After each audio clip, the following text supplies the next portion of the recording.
Hello, this is Juliana 2 of Viva Escrow. Welcome to my video presentation of one of the biggest threats to escrow that affect the real estate transaction, wire fraud. Fraud is perpetuated by the fraudster, and this could be anyone, anytime, anywhere, committing the crime wherever they are. First of all, let's review some basics. What is the main function of escrow? The escrow holder or the settlement agent or the stakeholder, we are the impartial, neutral third party with whom funds and documents are deposited and held in trust until mutually agreed upon conditions have been met. What are our responsibilities? We handle the receipt in of funds to close, and we send out the proceeds of the sale. Now, the funds can be in the form of cash, which come in the form of personal checks or wire, or they could be financial instruments like a seller carryback note. We also handle the transfer of documents and data in the file. Documents can be given to us in original paper form or sent to us electronically. So the term when you go into escrow, as it is used here, applies to this whole process, the practices, policies, procedures that make up the settlement process. Now, let's talk about fraud. There are a few categories of fraud. Wire fraud is the most worrisome these last few years, and this is why it is the first of the series that I am doing on fraud.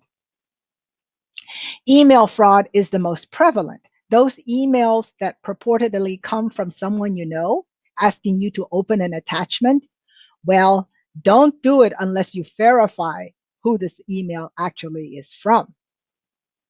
Check fraud, it is the most public of frauds.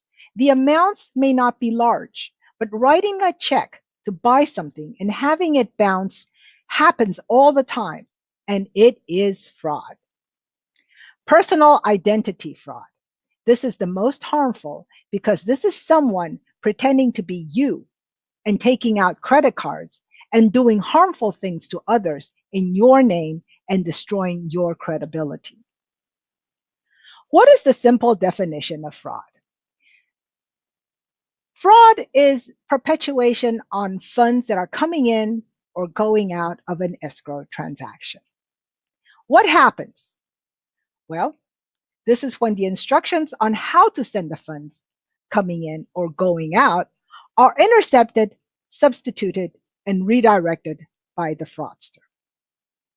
You may ask why. This is an easy one.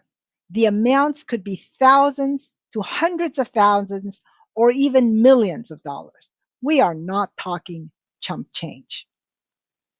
The targets could be the buyer with their money coming in to close escrow, the seller with their net proceeds wired from the sale.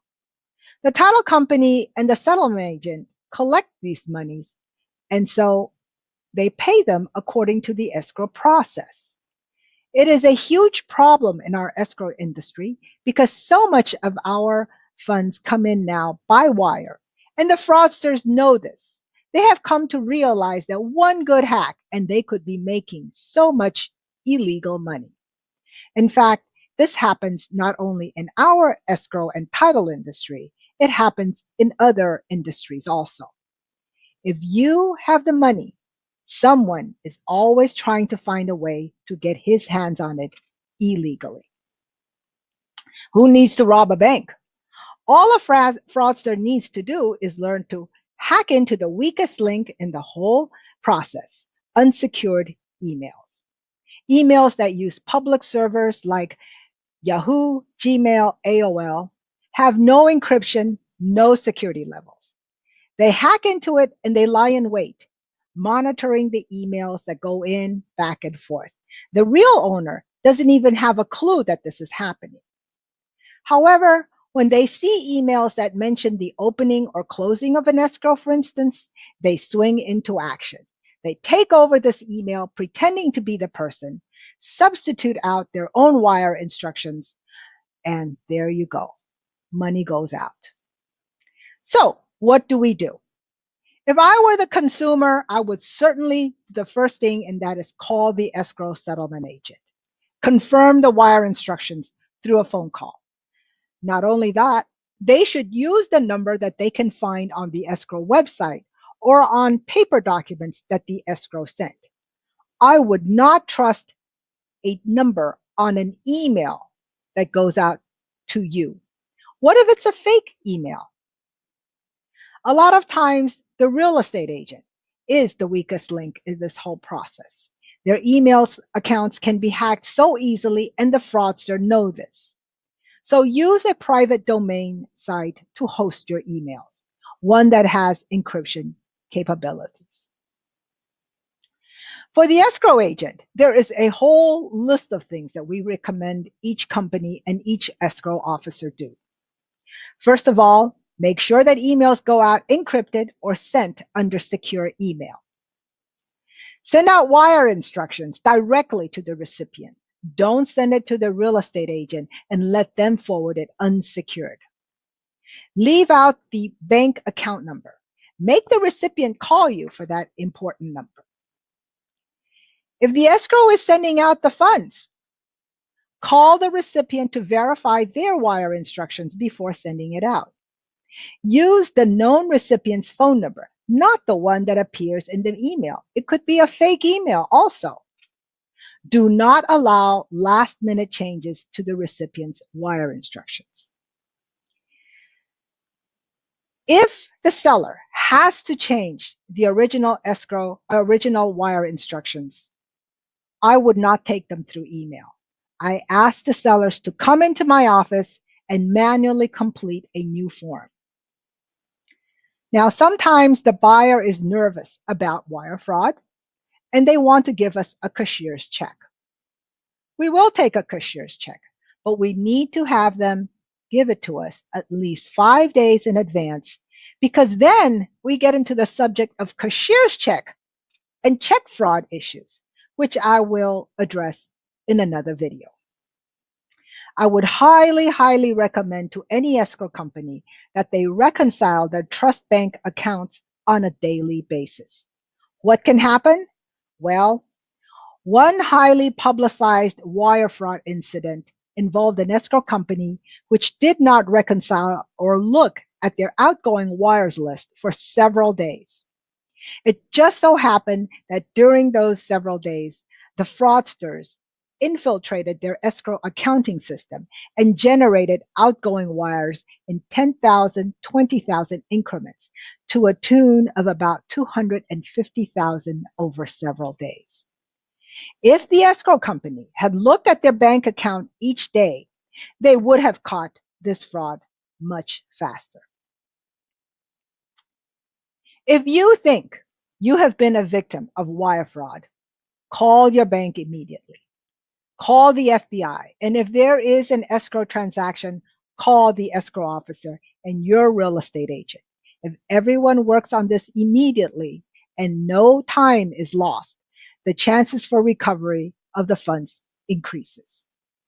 The FBI Internet Crime Complaints Center, IC3, has a financial fraud kill chain process that may be able to help when the wire fraud is perpetrated. If you sent out funds internationally that is over 50,000 and you have initiated a Swift code recall within 72 hours of the wire, report it to the FBI immediately so that they can utilize their special relationships and resources with law enforcement agencies all over the world to stop the withdrawal of the funds when it hits the recipient bank.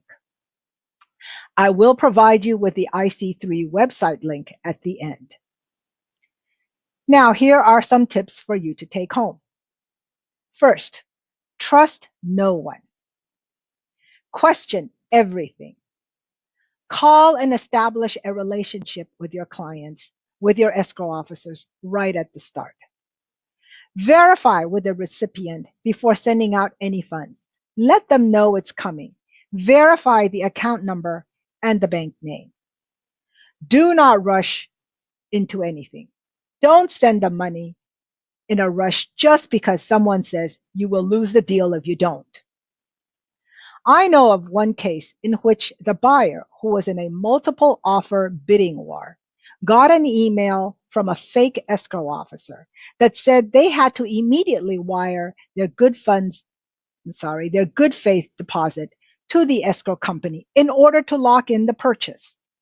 He rushed to the bank to do so and then happily drove home and called their agent, who did not know anything about this.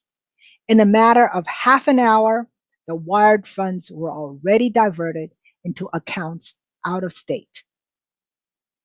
In another escrow example, the fraudster pretended to be an escrow officer, contacted the buyer, and told the buyer that they would get a discount on their escrow fee if they were to wire the closing funds to this account early. The buyer, thank goodness, didn't fall for it because they called the escrow officer to verify.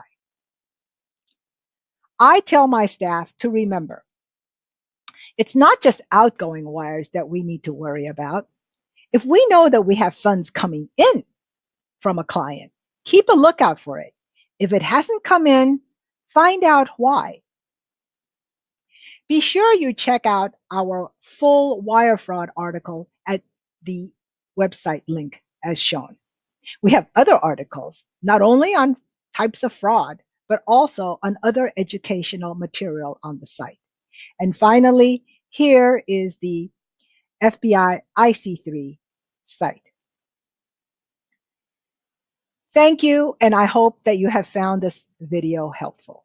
Remember, if you have questions, we have the answers. Thanks so much for watching, listening, and for being aware of fraud.